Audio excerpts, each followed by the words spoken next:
Assalamualaikum warahmatullahi wabarakatuh. Perkenalkan, nama saya Bunga Herdina Pasaribu. Saya dari kelas 11 MIA 3. Di sini saya ingin mempresentasikan perjalanan bangsa Prancis ke Indonesia. Sejak tahun 1975, negara Belanda berada di bawah kekuasaan Prancis. Napoleon Bonaparte mengangkat adiknya Louis sebagai penguasaan negara Belanda. Faktor-faktor pendorong bangsa Eropa dan penjelajahan samudra adanya keinginan mencari kekayaan atau gold. Kekayaan yang dicari adalah rempah-rempah, adanya keinginan menyebarkan agama atau gospel, adanya keinginan mencari kejayaan atau glory, perkembangan ilmu pengetahuan dan teknologi.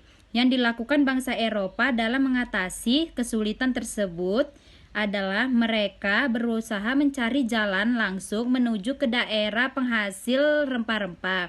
Caranya dengan melakukan penjelajahan samudra. Situasi politik Eropa sangat berpengaruh terhadap situasi penjajahan di Indonesia.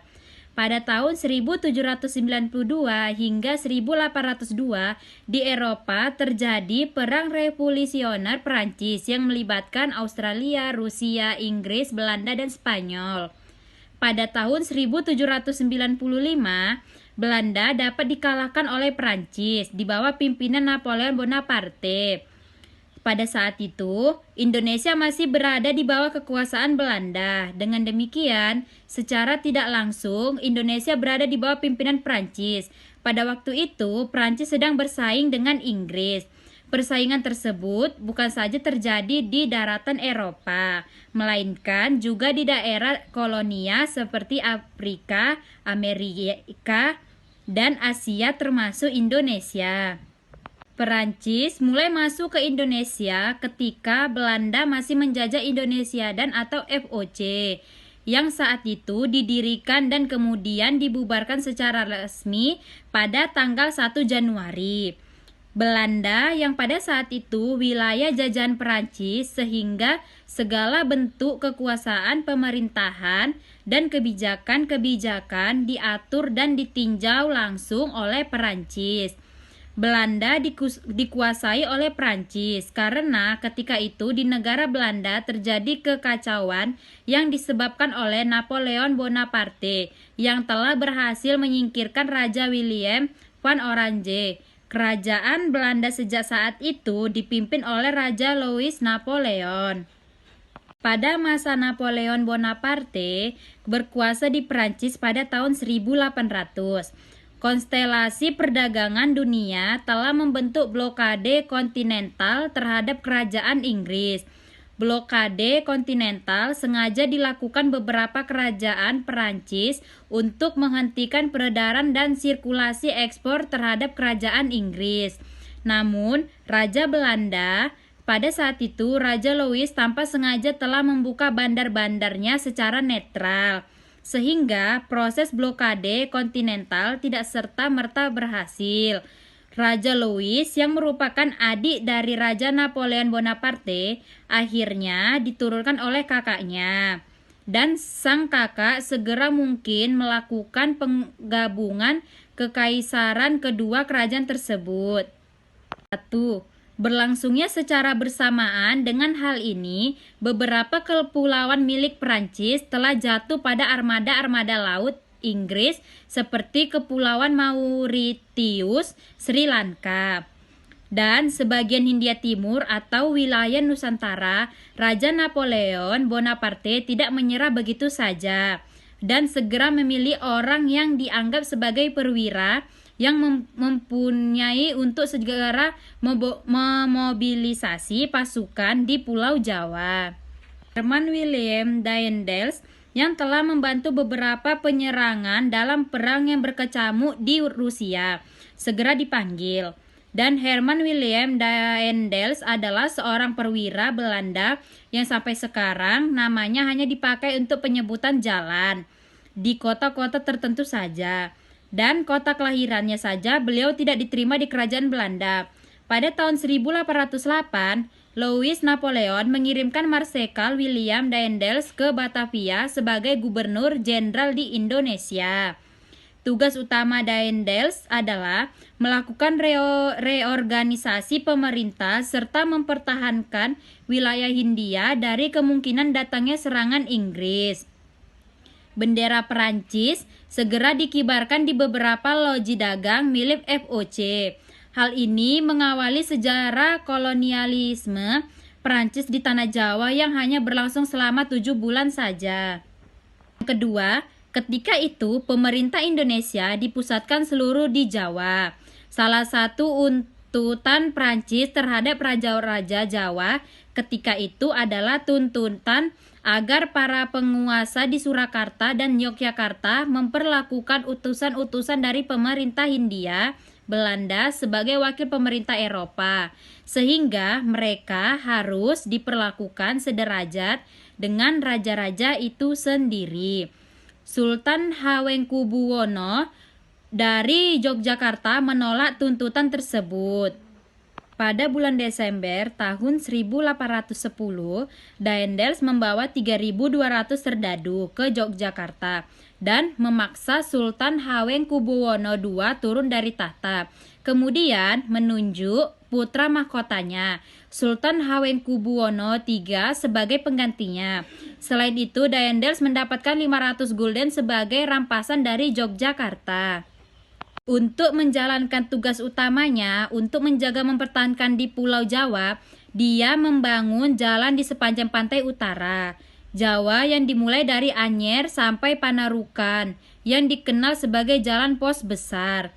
Pembangunan jalan ini adalah proyek monumental Daendels, namun harus dibayar mahal dengan banyak pelanggaran hak-hak asasi manusia karena dikerjakan secara paksa tanpa imbalan atau kerja rodi.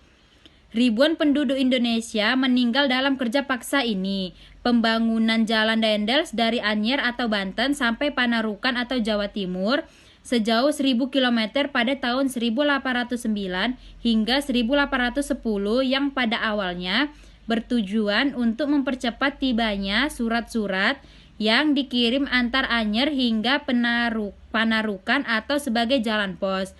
Akan tetapi, dalam perkembangan selanjutnya, dibangunnya juga karena manfaat militernya, yaitu untuk mengusahakan tentara-tentaranya bergerak dengan cepat, dan semenjak saat itu, jaringan transportasi darat di Pulau Jawa mengalami perkembangan yang sangat pesat. Ketiga, dalam pembangunan proyek ini, Daendels mewajibkan setiap penguasa pribumi untuk memobilisasi rakyat dengan target pembuatan jalan sekian kilometer. Sadisnya, priyayi atau penguasa pribumi yang gagal mengerjakan proyek tersebut, termasuk para pekerjaan, dibunuh. Tak hanya itu, kepala mereka lalu digantung di pohon-pohon kiri kanan ruas jalan. Gubernur Jenderal Daendels memang menakutkan. Dia kejam, sadis, dan tak kenal ampun. Karena banyaknya korban pada pembuatan jalan Batavia, Banten masih simpang siur. Menurut beberapa sejarahnya, korban meninggal sekitar 5.000 orang dan banyak yang meninggal tanpa dikuburkan secara layak. Tidak hanya itu, Daendels telah memecat beberapa dewan Hindia yang diduga melakukan korupsi dan memisahkan Jawa menjadi 6 dewan Hindia. Daendels juga melunturkan kehormatan lokal pada raja-raja Jawa. Pada saat itu, Daendels membuat peraturan tentang perlakuan raja-raja kepada para minister di keratonnya. Jika di zaman VOC para residen Belanda diperlakukan sama seperti para penguasa daerah yang menghadap raja-raja Jawa, dengan duduk di lantai dan mempersembahkan sirih sebagai tanda hormat kepada Raja Jawa. Minister tidak layak lagi diperlakukan seperti itu. Minister berhak duduk sejajar dengan raja, memakai payung seperti raja, tidak perlu membuka topi atau mempersembahkan sirih kepada raja, dan harus disambut oleh raja dengan berdiri dari tahtanya ketika minister datang di keraton. Ketika bertemu di tengah jalan dengan raja, minister tidak perlu turun dari kereta tetapi cukup membuka jendela kereta dan boleh berpapasan dengan kereta raja. menghapuskan upacara adat dan lebih menonjolkan budaya tanam paksa, kultur stelsel atau kopi stelse. Yang keempat, karena tindakan otoriter yang dilakukan oleh Daendels sebelum terjadi serangan Inggris, Daendels ditarik kembali ke Eropa. Pemanggilan pulang ini dipertimbangkan oleh Napoleon sendiri. Dalam rangka penyerbuan ke Rusia, Napoleon memerlukan seseorang jenderal yang handal dan pilihannya jatuh kepada Daendels. Dalam Korps Tentara Kebangsaan Prancis atau Grande Armée, ada kesatuan legiun yang terdiri atas kesatuan bantuan dari raja-raja sekutu Prancis. Di antaranya adalah pasukan dari Duke of Württemberg yang terdiri dari 3 divisi atau kira-kira 30.000 tentara. Tentara Württemberg ini sangat terkenal sebagai pasukan yang berani, pandai bertempur tetapi sulit dikontrol karena latar belakang mereka sebagai tentara bayaran pada masa sebelum penaklukan oleh Prancis.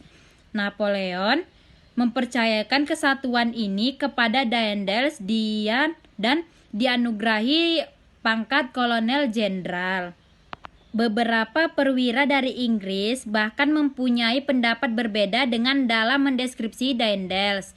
Gubernur Lord Minto dari Inggris menganggap Daendels adalah monster yang terlahir dari kelamnya revolusi Prancis. Tidak mengenali perih, kemanusiaan dan merupakan sangat tiran. Sedangkan Gubernur Thomas S. Raffles berpendapat Daendels adalah perwira yang disiplin dan pandai menata manajemen. Sedangkan raja-raja Jawa sering menyebut Daendels adalah Mas Guntur atau tangan guntur.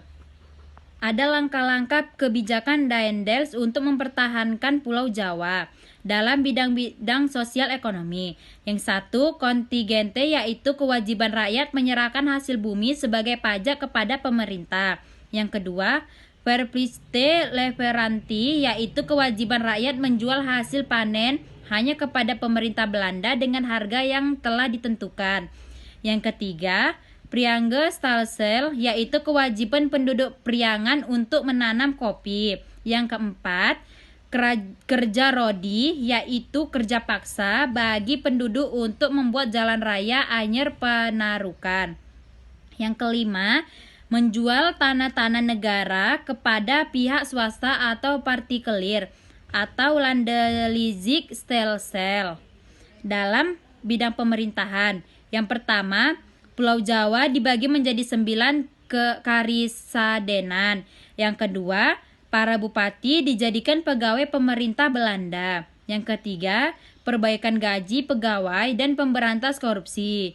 Dan yang keempat, pendirian badan-badan pengadilan. Berakhir pemerintahan Daendels, Daendels sebenarnya seorang liberal, tetapi setelah tiba di Indonesia berubah menjadi seorang diktator yang bertindak kejam dan sewenang-wenang. Akibatnya, pemerintahnya banyak menimbulkan kritik, baik dari dalam maupun dari luar negeri. Akhirnya, Daendels dipanggil pulang ke negeri Belanda. Kemudian Louis Napoleon kemudian mengangkat Jan Willem Janses, yang sebenarnya Janses ternyata tidak mampu menahan serangan Inggris dan ia sebenarnya memiliki reputasi yang payah dan peperangan dan pernah dikalahkan Inggris di Tanjung Harapan pada 1806. Yang ketika itu ia hanya dapat bertahan selama 1 bulan saja. Yang terakhir yaitu kelima. Pada bulan Agustus tahun 1811, sebuah armada Inggris mendaratkan pasukan di Batavia. Janses mundur ke Semarang untuk bergabung dengan Legiun Mangkunegara dan prajurit Surakarta serta Yogyakarta. Namun, akibat pembangkangan yang dilakukan oleh anak buahnya, akhirnya pada tanggal 18 September, Janses menyerah kepada pihak Inggris di Kalituntang, Salatiga. Ia pun menandatangani penyerahan kekuasaan itu di daerah Tuntang, Salatiga. Oleh karena itu, perjanjian itu dikenal dengan nama Kapitulasi Tuntang pada 18 September 1811. Isi pokoknya ialah seluruh Pulau Jawa menjadi milik Inggris. Sejak saat itu Indonesia menjadi jajahan Inggris dan pemerintahan Prancis di Indonesia pun berakhir yang kemudian dilanjutkan oleh Inggris. Sekian resensi dari saya, lebih dan kurangnya saya mohon maaf. Saya sudahi dengan wabillahi taufiq walhidayah. Wassalamualaikum warahmatullahi wabarakatuh.